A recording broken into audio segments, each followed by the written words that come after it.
We're back with another episode of the Inspiring Women in CX podcast, a series dedicated to real talk conversations between women in customer experience and technology. For Series 8, we're raising the bar, pushing boundaries, sparking bold ideas, and challenging the CX status quo.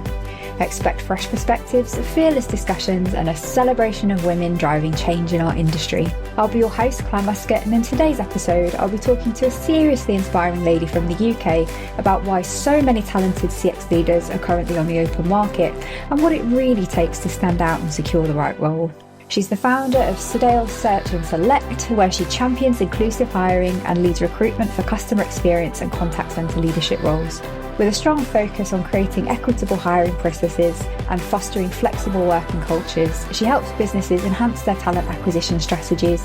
Passionate about putting people first, she's driving change in the recruitment space, transforming the way companies attract and retain their top talent. Allow me to introduce you to today's inspiring guest, Kerry Sodale.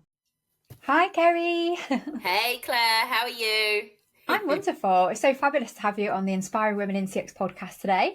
Thank you. I am not living in a cave. I've had to close the curtains. My 6-kilo border terrier thinks it's great to guard the house. So this stops him from doing it and interrupting our flow.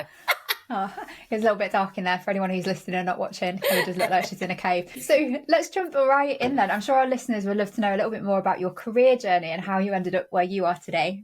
Well, like most people that are hiring across CX and contact centre operations, it was a bit of an accidental career, an argument with my dad, actually, about working in a call centre, funnily enough, after I'd got my degree. And I decided just on a whim to apply for a job. A week later, I was interviewing with Michael Page and then got the job a few weeks later. So moved to London and started my career in recruitment. As life always does. My dad has had a problem with depression, bipolar, and therefore led on to alcohol abuse. And it meant that my half-brother, my teenage brother, whose mum had died when he was 4, was about to go into care. So I relocated back to the Midlands and became a young carer at the age of 22 for my brother as he was going through his GCSEs. We got him through, got him his apprenticeship. He's still there now, actually, in terms of the same place that he's at. And then settled in and built out a business in the Midlands for Michael Page for their secretarial and business support division. Now, they had to give me a bit of home working before home working was popular and a bit of flexible working hours because, you know, nobody can do an 8 till 6 in the city centre of Birmingham, an hour, 2 hours commute each way with the traffic and look after a 15-year-old. Yeah, Spaghetti Junction. I remember that. I lived in Birmingham for 10 years. Do not miss that traffic. No, my problem is I was on the 42, 38, M6. I've not done that in the right order. if there was traffic on either, any of them, you were stuck. So then I went off on maternity leave. I had a surprise in my son in 2018 and came back to set up our contact centre and customer experience division. It was something brand new, but we'd been doing it as part of the business support side. So I set that up and then we went into lockdown. Everything changed. All teams were furloughed and we had to build a business when people weren't hiring. But, you know, we know it bounced back pretty quickly. The thing that didn't was when people were then starting to look at the return to office mandate and talks and discussions about, hey, should I still be leading teams whilst being a parent if I couldn't make it to the office every day and all of that kind of stuff. So having heard that conversation from a number of my customers, I thought this is a problem for everyone, for every mum or dad, whoever. I was a single parent at the time, so it was just on me. And so I decided to set up a business that would put voice to that, because it's often that thing of, is it me? Am I unable to manage what I was doing before? Am I unable to drive my career forward whilst looking after my family? And I think that sometimes it's just certain businesses and infrastructures just aren't set up for that. But I agree. since working on my own, there's plenty of businesses out there that are. You just have to look for them. Wow, that's quite a story, and to have gone through so much, I guess, trauma yourself personally, then having to make that really difficult decision to put your family first at that time with your brother, and then becoming a mother yourself and then not being supported through that. But you turned all of that into this amazing business that aims to make a difference in the world for people who have caring responsibilities, that being able to say my career got limited because of a lack of understanding and appreciation, but I'm here to now do something about that. I think that's really powerful. So yeah, definitely tick on the Inspiring Women in CX box straight away. Absolutely. And the funny thing is, it was the same as I was talking to a candidate the other day who's a dad, and he'd had a change because he'd always been able to grow his career. It didn't matter where he was working because mum picked up the majority of the workload at home. They said for the last 2 years, my career has been on pause because I've been single dad and been very much more 50-50 in terms of how we're doing things. So it's not a problem for women. It's a problem for everyone. Anyone who could all of a sudden become a carer for whatever reason, because even if you're not a parent yourself, but you've got nieces and nephews and you wanted to step into that. I mean, it was not what I was expecting at the age of 22, I tell you. No, definitely. But I think the point that you raised there, though, that the lion's share of the responsibility tends to fall to women because of societal expectations, I guess. And it was a really interesting example there, actually, isn't there? How different that man experienced work when he no longer had the traditional wife in the caretaking role, and how his career went on pause, which isn't a story that you do typically hear with heterosexual couples, is it, typically?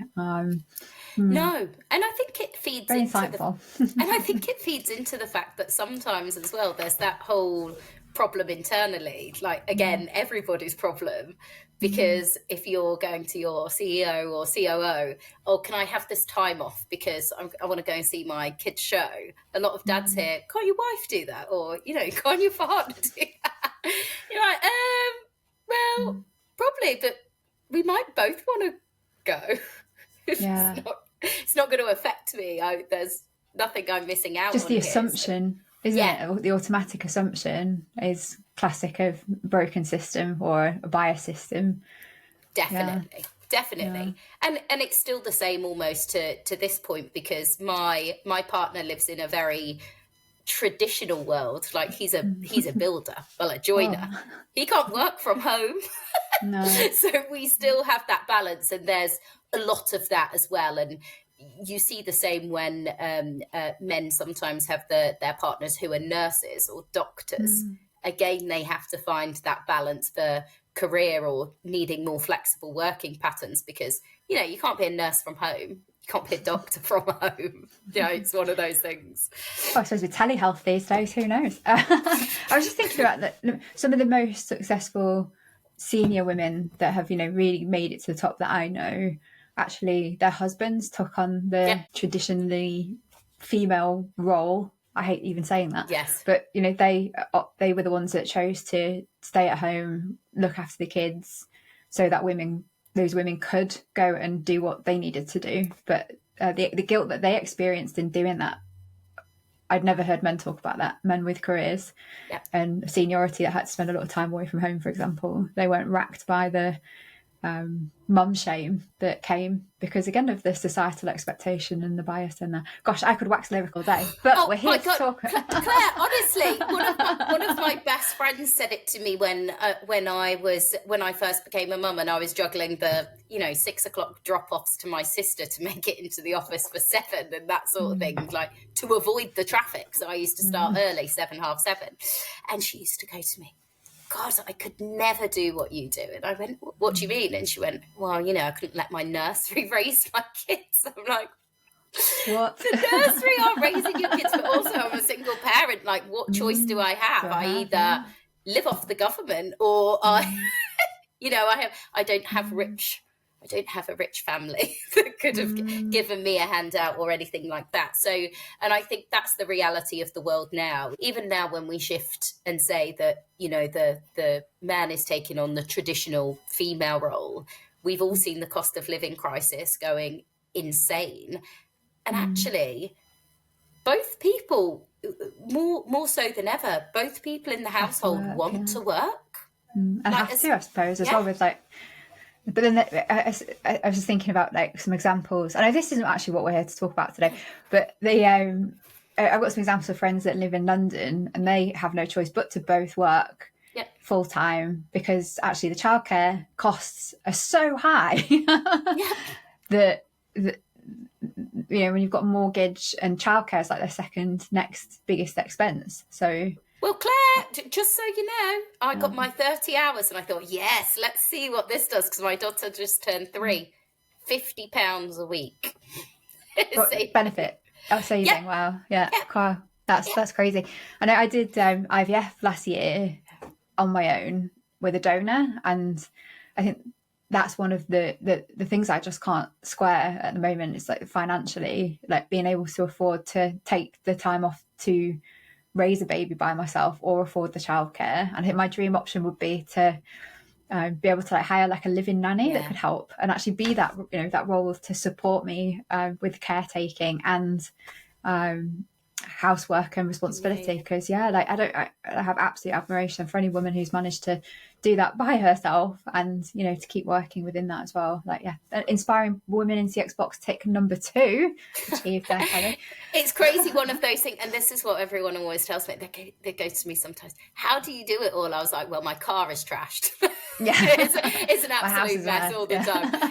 My house is either clean or tidy. Usually clean, not very tidy.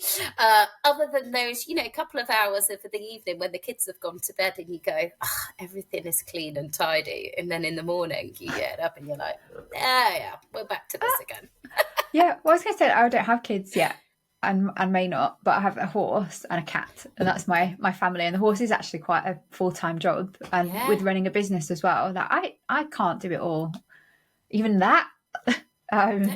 Most of the time, and for me, like my house does get messy and that's the thing I choose to have to let go of, but nobody lives with me, so it's only me and the cat that have to put up with the mess if it's well, this is it, as long as you're neat and tidy in where you're recording your podcast and stuff and where you're having your meetings. It's a good camera angle here, can't really see what's going on anyway. I'm only joking. Anyway, we're here today, even though we just talked about a lot of big feminist issues there, we're here today to talk about landing your dream CX role even in a tough market. And this conversation really came about for me with seeing this like massive increase in women applying for scholarship to the Women in CX community in a circle. And if anyone isn't aware of that, we give free places out for 3 months to help women get back into work.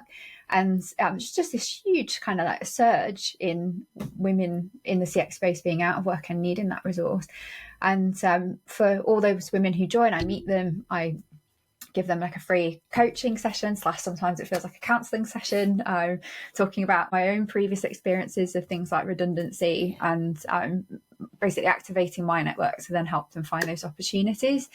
But my first question, Kerry, is why are so many talented CX leaders on the open market right now? Do you have a view as a recruiter on why that is? Well, I think naturally, let's just call a spade a spade. Generally, CX is one of those things that's seen as a little bit fluffy. Sometimes, until you're not there, sometimes leadership don't realise what's missing. And then they realise things are missing and then people start hiring en masse again. But I think one of the biggest challenges of why there are so many people open at the moment is there was, first of all, this big return to office mandate for certain big businesses. And you would probably be surprised, or maybe not, of how many smaller businesses follow suit or increase the number of days in the office. And people go, what was the big deal? We're just increasing from 2 to 3 or 3 to 4 or whatever. And we were doing it fine. And you think, cost of transport, cost of childcare, timing of childcare. Because honestly, with the funded hours and things that are coming in, nurseries can't make money off the hours that the government funds. So you have these things called supplementary costs that pay everything by the wet wipe, pretty much. Wow. So, and you think, well, what of the cost of that? People got dogs in lockdown again. Right, what's the cost of an extra day travelling in? The extra cost of the dog walkers' salaries aren't going up massively either. So you go, where are you supposed to accrue these extra funds from? And for some people, it does break them. And I was going to say quality of life cost as well, right? Because actually a lot of jobs became a lot more sustainable. So there's a financial implication, but there's also quite a big health and well-being implication if you start having to do the commute again. Like I know I'm talking to my friends that have been through that kind of similar situation. They went from having a job that they really loved that changed significantly during the pandemic, but then they ended up with a job and a life that they really loved. And the consequence of this mandated return, in some cases like 5 days a week, that job has become a lot less satisfying and the salary has become a lot less valuable in that mix. So yeah, just really hearing that myself too. But there's a shame about it as well, because people are shaming you from everywhere. Like these guys are, oh, they made multi-millions. They're CEOs of these big companies. People are lazy. They don't want to be in the office. It's such a privileged view to go, do you even know why people don't want to be in the office? It's not that people don't want to be in the office. It's the question of what's the point? Why? You get like 3 hours back in your day even, can't you? You start at 9 and finish at 5, but it is really you start at 9 and finish at 5. With a commute, it could be an extra hour either side of that, and then not being able to be around to do the things that, I don't know, go to exercise classes even anymore, because the time that's removed from that. Anyway, there is obviously a benefit to that as well. There's been studies done, and I've not got the data in front of me right now, but I'm big on it in terms of going back to it. But there are specific benefits. I think Gymshark talks about them a lot, of why they've got a Nike, why they've got gyms on site, because performance is increased when people get the time to invest in their health and well-being. And I think the thing is, do you want to hire the best person who can only be in the office 5 days a week during those hours? And especially if there's two parents that work, because, shock horror, men and women can both be directors now, and you could have a powerhouse couple with kids who don't necessarily have a nanny service, or they don't have the system set up. Parents are working for longer as well now, so it's not like grandma is at home like they used to be increasing able to. The age of retirement, haven't they, as well? Absolutely. And how people manage it sometimes, that I've seen people manage it, is they've moved in their mum or their mother-in-law who's now single, and they've moved them into an annex and they help out with childcare. But let's be honest, it's not realistic for everyone. People are breaking into boardrooms, into SLT now, that don't have that privileged family setup. They have very few people. I have my mum and my sister. That's it. And they both work, and obviously my partner and stuff. But if I'm to go, hey, I need some family to look after, the logistics when I'm in London for a couple of days or at various events are crazy, trying to figure them out. And so if you have to do that every day, you're not calling in a loan favour. And the funny thing is, as you know, Claire, who is going to hire somebody, specifically when we're talking about senior leadership positions, over 100K, or 50, 60, like people have worked their way up? Who goes to work to do a bad job? Who's going to sit there? Who realistically is going to be a director? They're sat there, they're running a CX function, they're working on projects. And what do you think that they're doing? Sitting and watching Netflix at home? Because people have mentioned that they'll go and stick a wash on. How long does it take to load a washing machine and stick it on? 2 minutes? You're not losing anything. And I think that's why so many people I think the question is, why are so many people on the market? I think there is a little disconnect between companies hiring and those looking for work. And I think the more, some of those conversations, like, yes, we talked about big topics that affect women, but actually you need to bring them together, because people are thinking, oh, well, they can just have them in childcare. Okay, my childcare options are open 7:30 until 6. That's as long as they do. That's the longest provision in our area. Other than if you looked at childminding, and then, of course, if your childminder's sick, you've got the problem of you've got no childcare. You have to be at home. And so if I were to go back into Birmingham, and I would be back into Birmingham 5 days a week, and Patrick is obviously working on site because he's a builder, I'm not going to be able to do anywhere near the hours that enable me to get there between 8 and 6. And now the other coup is my mum does work in a school, but she doesn't drive. So she couldn't get to my kids' nursery to go and collect them. And they live in a different area to her. Leicestershire, we're odd. We're different to Derbyshire. And I think I'm talking about an individual circumstance, but I am not the only individual with that circumstance. There are lots of people that are in the same boat. And so I think the return to office mandate, because we're all lazy and we shouldn't want to work from home. No, it worked because systems are not set up, and the government funding childcare and operating hours for childcare and stuff like that adapted to that flexible working approach. You know, there was times in lockdown when we were allowed to work with our kids in the background. Can you imagine being corporately employed and having your kids in the background doing their homework at the age of 5 and 6? No, doesn't happen. So I think that's part of the problem.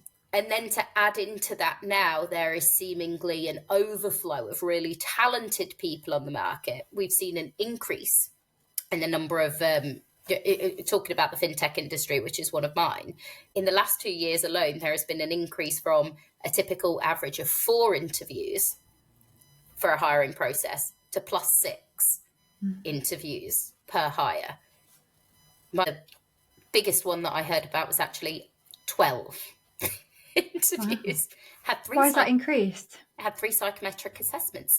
Oh, well, because what happens to us all as human beings when we are presented with a market full of choice? Everyone's saying there are green banners everywhere. People are really talented on the market. The question, but can we do better? Can we do better? Can we do better? Especially if you've got something like 800 applications and you're thinking, are they the best though? Do I know? The market's really tough at the moment. Lots of people are looking. Is this the best person for the job? So you keep questioning and it causes a period of indecisiveness. I understand it from businesses like, I don't know, like Amazon, for example, who've got this like incredibly difficult recruiting process, but it's also very intentional in terms of ensuring that they do get the right caliber, quality, cultural fit. But then they invest massively in like the first 3 months of training as well, don't they, to ensure that the person that they've employed does learn the Amazon way. But I think what I'm hearing is, particularly from people going through this at the moment, is it seems more arbitrary. It's more like jumping through hoops, and it's not actually for a clear purpose to do that. It's just really challenging, just really difficult. Let's have an informal chat with the CEO. Yeah. Let's have an informal chat with this person. An informal chat for what? And I think the killer is when people have gone through things like testing, presentations, projects, and then a 15-minute meeting with the CEO where they talked about the weather for 5 minutes of it. Don't like you. And you're like, how? What's the feedback? Not the right vibe. You can't. If you're doing a vibe check, that's at the beginning of the process. That is certainly not at the end. Yeah, I've heard stories from women in the community that they're in this kind of situation. Some of them have been out of work now for like 18 months, 2 years. And their confidence is getting absolutely destroyed, but they're being asked to basically like create projects and present them as part of the interview process. And they're taking these incredible women's experience, creativity, ingenuity, and they get to keep that afterwards. They're not getting the roles of... Call a spade, and sometimes like ask how many people are interviewing at that stage where you present a project. Because I had a CX director a couple of years ago, and she was presenting at a final stage interview alongside 8 others. You can't have a final stage for 8 people. 8 people. That is free consultancy, because exactly. you asked Call it what it is. Yeah, it was a CX strategy building based on them specifically, which was hours and hours worth of work. You go to someone like a CX consultancy to deliver that. What are you charging You're for going to have a bill, exactly. That's if they said to you, Claire, I want you to build a strategy for me, how much are you charging for that? Well, it depends on the amount of like work and pre-work, but probably a strategy you'd be running up to around 100. Yeah. And do you know what?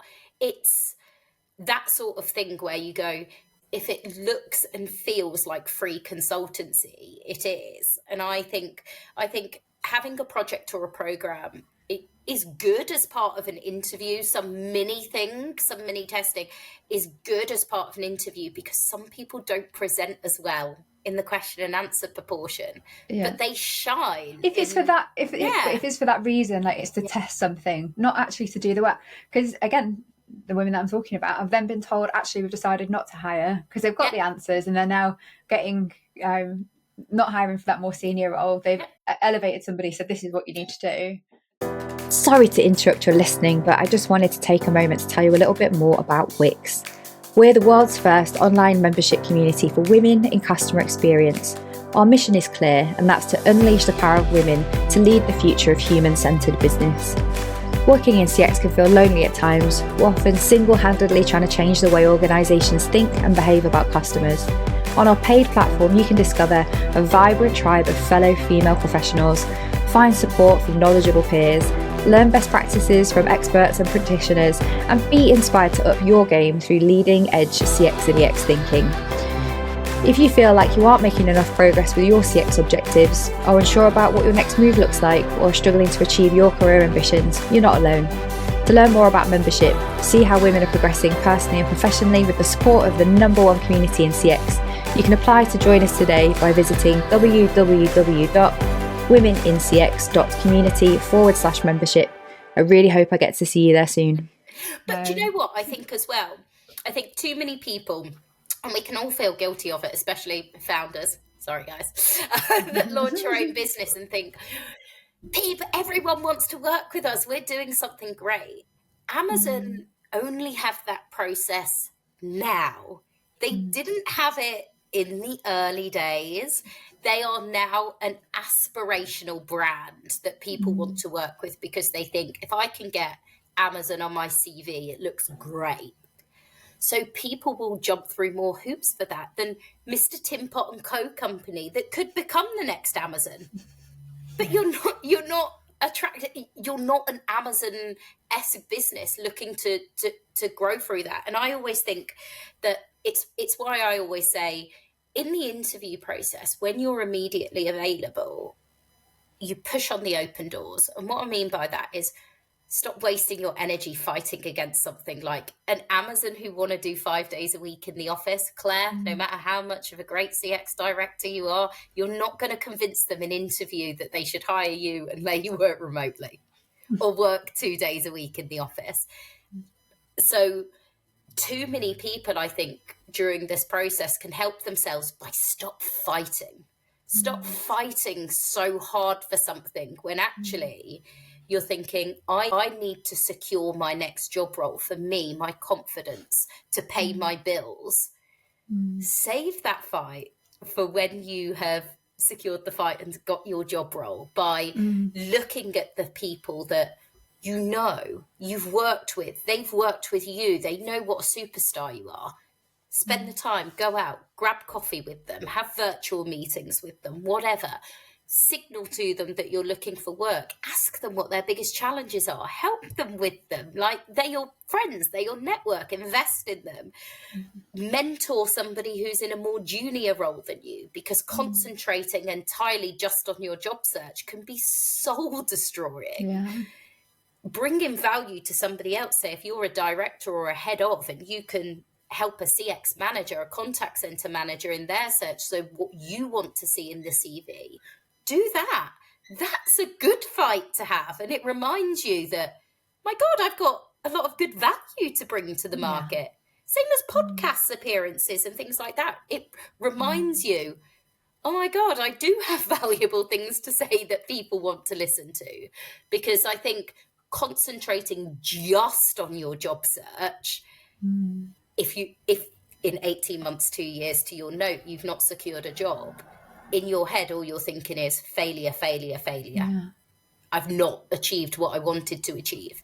But what if during that period of time you've helped 3 or 4 people into job roles and things like that? You keep going. It gives you that added bit of mental resilience, and other things like apply for the jobs that want you, that realistically you're going to want to be, whether it's a local job that actually you can do that amount of days in the office, you can do 2 or 3 days in the office and really fight for it. And remote jobs are really competitive. Unless you tick every box, unlikely that you're going to get a remote role in the UK because they're so sought after. I had 800 applications for a head of customer support 70-gram role. Wow. You needed to pretty much tick every box. And this is probably the other part of it, through the use of AI generated. Yeah, let's talk about that, because I think what we're saying here is it's getting more and more competitive. 800 people applying for a job. Wow, like the same role, especially the ones that are in high demand, like fully remote roles. You're going to have to be the cream of the crop. So how can you stand out? And I think I know what you're going to say about how people on the job search are using AI. Do you want to give us a little bit more insight into that and the impact it's having on them? So you think, or their chances? Let's see how many job roles are out there. There's been a rise in things like easy apply. So, those 800 applications, 800 people aren't going to be able to do the job role, or they've not got the right experience. But especially it helps because when I write a job advert, I sell a job role. So I don't write every single thing that you need on there, because here's the challenge for companies. You will write a job description, and most internal talent teams or hiring managers, I'm looking at you, you're using ChatGPT, other large language models available or similar, to write a job description or fluff up a job description that you've got somewhere buried in the HR archives, with adding a few things on, like AI deployment, etc., and all of those AI implementations and all of those kind of things. So you generate a job description with ChatGPT or other model. You then put it out there as an advert, which it's not, by the way. It's just a description of things that you're doing, but you think people will be looking. And everybody else, applicants, has access to this, whether they are a legitimate CX director who are looking for a role or not. But you can pass your CV straight through. ChatGPT generated job description. Please create me a ChatGPT generated CV. Merge them together, and what you end up with is a sea of beigeness. And from a hiring manager perspective and a talent person's perspective, they're going, so many people fit these. So what you need to do is you're going to have to call through them. Some people will just ignore them and you won't end up in the list or whatever. So as an applicant, what you can do is tell a better story. By all means, pass it through, check the information. So many times it's been given the wrong information in interview. That's what a lot of people are coming to me to say now. Like, we interviewed a few people, they looked good, but discrepancies in the CV just broke the trust through the interview process. So put the story in there. Why are people going to want to hire you? What problems have you solved? What problem were you in at the time? Because actually ChatGPT can only generate, what's on the job description, what's there. So it will mainly generate things like, in contact center world, led a contact center operation. Doesn't tell you how many FTE, doesn't tell you the industry, doesn't tell you any of those things. So by all means use it. But add in your own story. Why are people going to want to hire you in a market where cost of living's really high? People are worried about job security. People are worried about hindered growth within the market. They want to hire you because they want to know that you can drive growth within the organization. Showcase that. Showcase it, how you've used AI, how you've implemented it, and use it in your human language, speaking to a human. But also, more than that, be prepared that the best talent teams and recruiters in a sea of beigeness will be ringing through, because there will be lots more perfect fit applications to decipher through. Even if the CVs are a bit naff, we'll just ask you to adapt to change them a little bit to make sure they sound more human. But you will get called, and the amount of people who don't answer the phone do a message or a text message like, is my CV doing the talking here? No. In a digital era, especially in something with AI speaking to AI and it's all in chaos, human connection is going to be your best friend in getting you the job role. If you've applied for a job role that is awesome, stop doing the hard work in finding the recruiter and the hiring manager and sending an AI generated message that's the same as everybody else's. It does nothing. Make someone laugh, make somebody think about something, but whatever, just be human. Because I truly believe, and I don't know if you're the same, Claire, I think it's the same in CX industry in general and how the world's going to be. The differentiator in the digital and AI age is going to be your ability to storytell, your ability to connect with humans, essentially your humanity. Is the differentiator, because there's lots of things that AI can do now that we could do before, even looking at large data sets and analyzing trends, fraud detection and stuff that people used to be geniuses at spotting the patterns. AI can spot the patterns quicker. So what's your place within that? You've got to figure it out. And generally it's the human place. It's the way to create business cases and get them over the line. And, impact, influence, leadership. Yeah. Absolutely. And focusing on those skills and examples. Do you know what came to my mind then, Kerry? I was thinking about an experience that we've shared recently, which was the Inspiring Women in CX Awards process. Yeah. And the women that won the awards ultimately gave the best application for that award. And the kinds of things that they were doing there were, here's what I did, but they didn't stop there. No. Here's how I did it, and here was the outcome. Here's the result that I delivered. And the more tangible proof points, measurable, quantifiable things that they could add to the end of it, because of the way that the scoring systems work, that entry is going to score more highly than someone that just said, I did this thing. But not what the impact was or how they did it.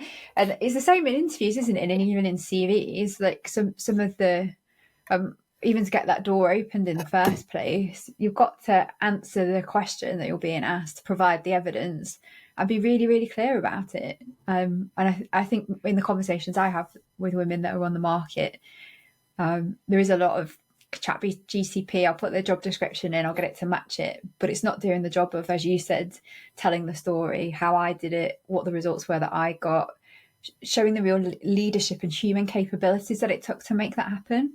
Yeah, and I think you do not need you do not need to change your CV for every role in a big overhaul. And the way that I like to think of it is the time to boil a kettle are the changes that you would need to make if you're applying for the right jobs.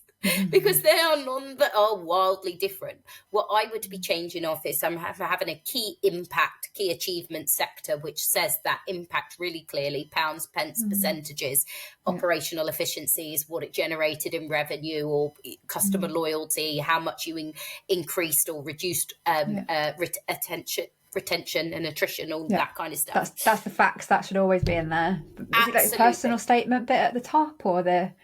Yeah, but it doesn't need covering to be letter. Because imagine if you're going through 800 applications as either a recruiter or a hiring manager. I know people love to demonize recruiters, but if you're going through them as anybody and you is going through it with human eyes, realistically, Claire, are you reading the personal statement, or are you reading the key achievements and where they've worked and what they've done? You go into that. Yeah. The personal impact and statement bit is the bit to read afterwards. I am interviewing Claire now. I've determined that from her experience. So now I'm going to read her CV in its entirety and make notes, and I'm going to interview her based on that. Or I'm going to interview you based on these things that I'm interviewing a number of other people on.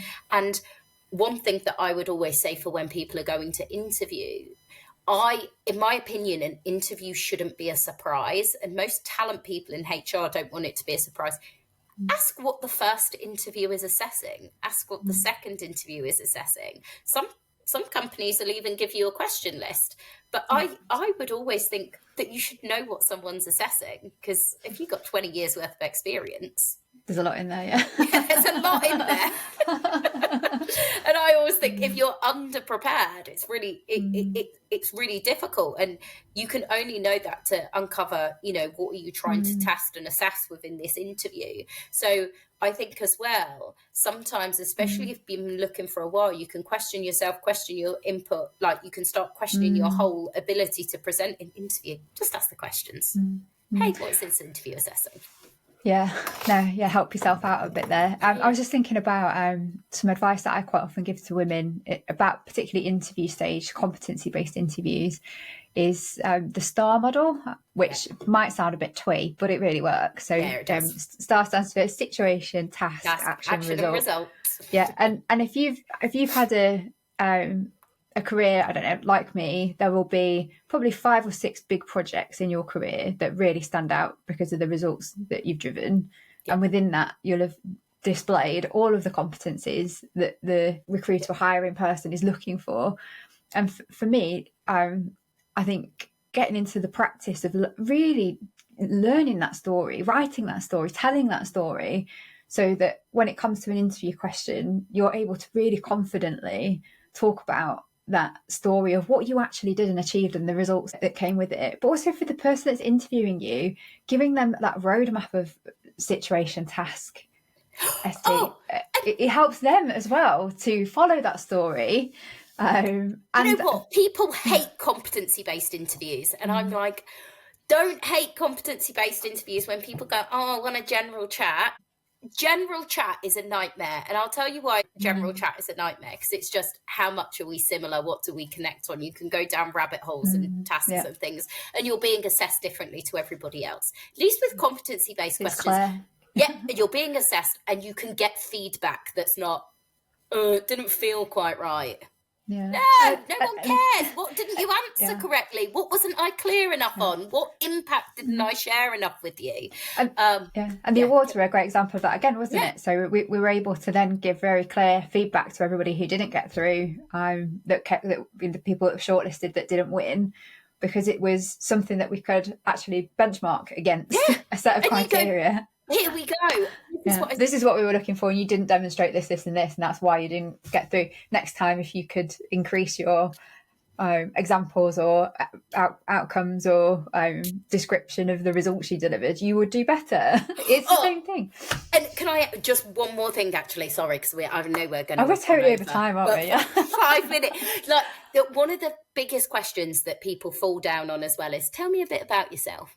Yeah. And for me personally, if you're going into an interview, most people will ask you the question, tell me a bit about yourself, whether you love it or hate it. Have a curated answer ready to go based on what the key requirements and nice to have requirements are of the job role. And then eke it in nicely with a personal story about resilience, if resilience is one of those key ones, with a big one about driving results if it's one, and tell them about the result that you've driven, especially if in the first stage you have got a recruiter or somebody in HR who, especially for some of smaller based businesses, founder-led and stuff that are just building out talent teams, they might have one person that hires for every function. You can't be a specialist in every function. It's your job as the person interviewing. I know the interviewer can, but you're the one looking for the job role at this time. You educate them, and you have in their head them going tick, tick, tick, tick, tick in the first 5 minutes. Like, oh my God, they've marked off these things in the job boxes. Yeah.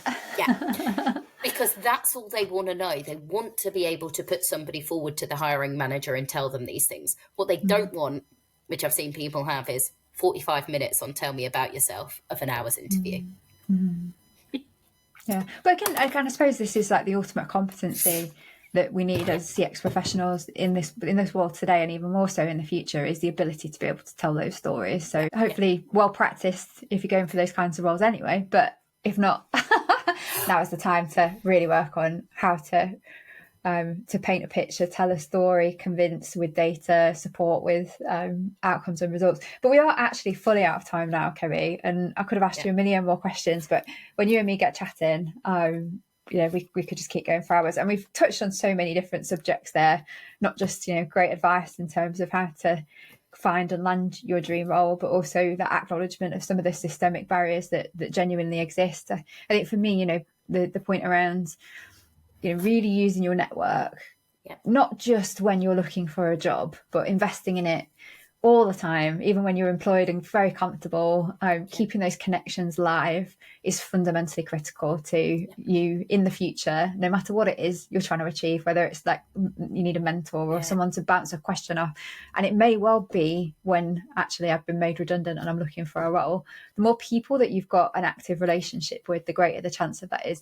And I can tell anyone listening, there's nothing more annoying to me than the people that only appear in my inbox on LinkedIn or WhatsApp on my phone when they need something from me, when they're in that position of, I'm on the job search again, can you help me? And I never hear from them again after that. Or I've invested massively my time in supporting and coaching them, introduce them to the right people, and they get the role, and then just disappear off into the ether, and I never hear from them again. And normally they're the first ones to be on LinkedIn complaining that they've sent out messages that people haven't replied to. And I had to call out a guy, and he said so many times when he was actively looking, no one helped me with this. He said all these things about recruiters. I was like, actually, I think, first of all, you've recommended this guy who posts a lot about CV tips, etc.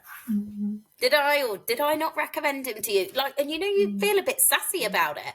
And I was like, hey, here are all the things that I did do that. Stop sensationalizing things, because also that's the other thing about your LinkedIn. But don't forget the value that you bring, because if you're constantly complaining about your job search process, which, sometimes can be a pain in the backside, that's your digital footprint. When people come to look, if it's all posts of you complaining about job search processes, sometimes people may... You're not going to pass the vibe check. People may think, oh, she's the problem, or he's the problem. And I think you've got so much value to bring, and you think what's going to get eyes on your job search is sharing stories of value.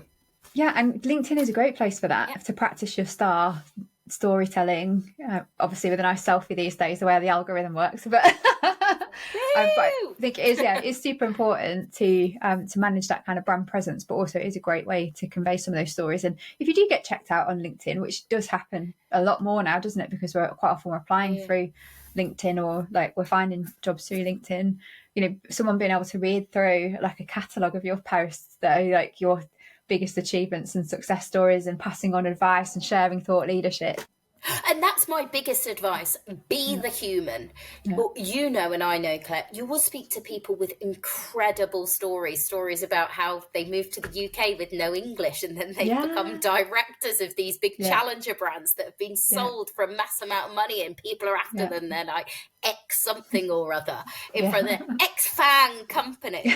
And you go, that story is incredible. Not just about Fang Company, because people don't care about that. They care about the pounds, pence, and the kudos that goes with that.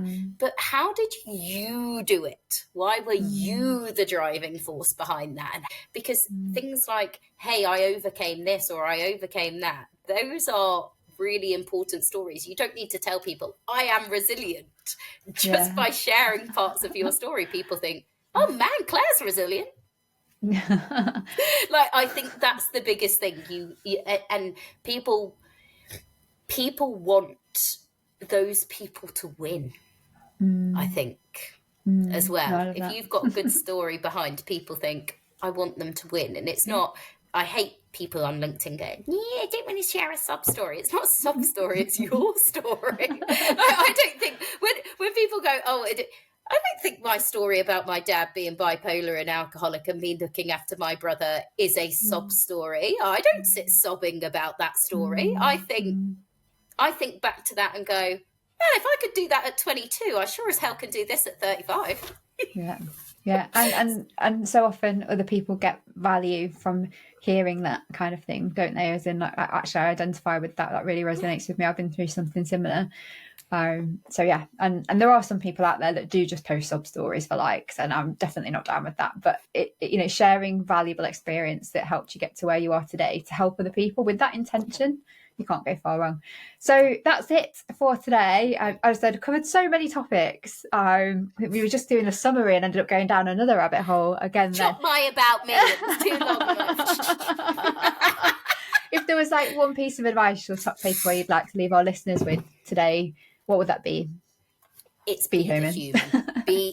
Be the human. That is the bit that AI can't replace. It can spot the trends in the data. It can spot those things, but curating them into stories that make people sit up and listen. Yeah, that is the human bit. Yeah, and practice that when you're in your recruitment processes. Because if you can demonstrate that, you're going to get hired, because that's what people are looking for in these CX jobs these days. So how can our listeners connect with you then, Kerry? What would be the best way to get in touch with you? Well, you can connect with me on LinkedIn. I'll share my LinkedIn handle on there. I am always available on there. And WhatsApp. It's my new favourite channel because it's so easy for being able to voice note. I've got it on the desktop and stuff now. Because do you know what? So many times you get text message, LinkedIn message, email inbox. And no offense to AI, but I get full of sales spam just in my email inbox now. Yeah, and LinkedIn. And LinkedIn, yeah. I miss so many messages now because I literally get hundreds every single day in my inbox and in my LinkedIn inbox that are just spam. And I started to use like the filters on my email, and I've like turned them up so they're like really, really strong, and to be able to pick out if there is actually a genuine email from somebody that I do want to talk to or needs to talk to me, but it's in amongst trash. Anyway, that's probably the other thing. Sorry, actually, one more bit. Definitely covering on that. Don't be afraid to send a secondary message. You are not being ignored. You're maybe being lost in noise. Yeah. So too many people go, oh my God, I don't really want to send this secondary message. I'm terrible for it. I don't like sending secondary messages. But sometimes I will see a message from someone and I'll be like, oh my God, that was from weeks ago, and I will feel terrible. Yeah, but you totally missed it with this like special filter that I've got on now. Sometimes I don't see the first email and I only see it when it's the second one, and my email filter shows that there's a previous conversation that I've not read. Same applies to me. Secondary messages on that side, but also if you try to get in touch with me and I haven't replied, do try again, because it won't because I don't want to speak to you. It will be because I've missed the message entirely. But we must go now. We're going to get to the last question. We still went off on another tangent again. But thank you so much for joining us today, Kerry. Thanks to everybody who listened or watched along wherever you are, and we'll see you all on the Inspiring Women in CX. Well, actually, next season. This is our final episode of season 8. So yeah, we'll come back and join us for series 9, where we're going to be talking about those all important Inspiring Women in CX award winners, who are going to be pulling back the curtain and revealing how they achieved what they achieved that meant that they won our 2025 awards. Whew. See you all next time. Bye for now. Bye. Bye, Kerry. Thanks for listening to the Inspiring Women in CX podcast with me, Claire Muscat. If you enjoyed the episode and you don't already, please do drop us a like and subscribe to our channel. The bigger the following, the bigger the impact we can create in our mission to amplify the voices of women working in CX and technology. Well, that's all for now. See you all next time.